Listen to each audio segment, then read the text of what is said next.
日百怪，后日百进。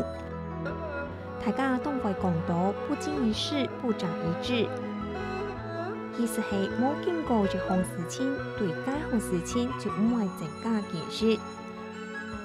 咪就系讲人生应该智慧精昂，主题爱读书，学爱多看多吃，看东西嘅角度就会发，因就唔会直头为学下进。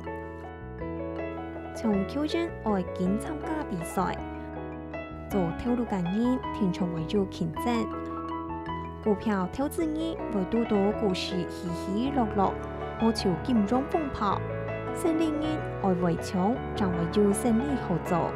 一般人咪为多多生活行界各种问题领导，看到迟到，因就会去想自家嘅人生观、价值观重整唔错。尤其系经过胜利视频，感到平同嘅鸟鸟。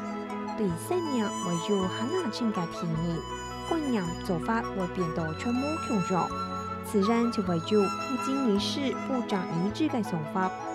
一种情形，下位就会讲，高日百怪，后日百进。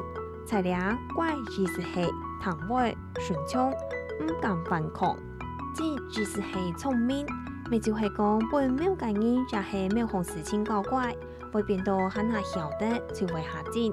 总共高日百怪，后日百进，就是讲，因为在经验度上好多东西，应用成为心中进步，未鼓励大家去勇敢面对挑战。